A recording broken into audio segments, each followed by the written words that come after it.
beberapa macam fitnah. Yang pertama, antum difitnah dengan disiksa oleh musuh-musuh dan orang-orang ahli kebatilan.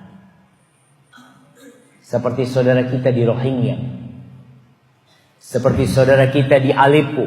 Selesai Aleppo, Allahu Akbar ya. Anda kalau melihat video saudara-saudara kita yang disiksa oleh tentara Bashar Assad, itu Anda melihat yang ditanam, kepalanya tinggal di atas, dipukulin, ditendang, diinjak, supaya mengatakan Bashar itu Tuhan. Dia mengatakan la ilaha illallah. Kira-kira antum kalau difitnah seperti itu, apakah antum tetap beriman? Bilal bin Rabah difitnah, disiksa di tengah padang pasir. Ammar bin Yasir disiksa dan dia melihat bapak dan ibunya dibantai oleh orang-orang kafir. Allahu Akbar. Ammar tidak tahan, sehingga dia mengeluarkan ucapan kekufuran karena terpaksa. Ketika dibebaskan Ammar, dia mendatangi Rasulullah sallallahu alaihi wasallam mengatakan, halaktu ya Rasulullah, aku sudah hancur. Aku mengucapkan kata-kata yang enggak benar. Maka turun firman Allah, illa man ukriha wa qalbuhu mutmainnun bil iman. Kecuali orang yang dipaksa sedangkan hatinya penuh dengan keimanan, itu enggak membahayakan dia. Maka jemaah, itu fitnah yang pertama. Antum lihat, sebagian orang itu murtad bukan karena disiksa, tapi karena ditawarin fulus. Ini fitnah yang kedua. Kalau tadi disiksa oleh musuh-musuh, oleh orang-orang yang sesat. Yang kedua, fitnah itu fitnah nafsu dan syahwat. Dan bayangkan, orang-orang kafir itu datang kepada Rasul sallallahu alaihi wasallam. Dia datang.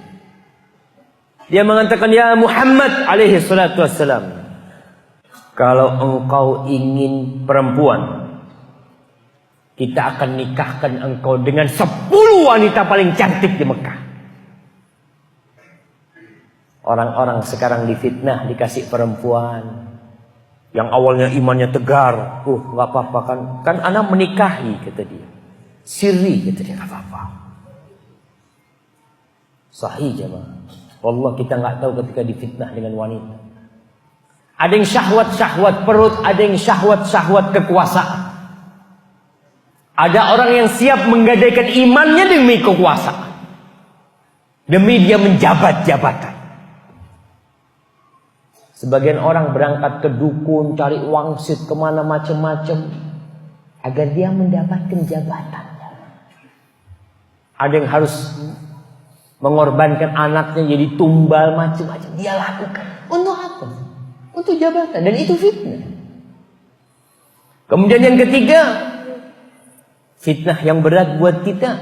Kita melihat negeri-negeri yang modern, negeri-negeri yang maju, sedangkan mereka itu kafir.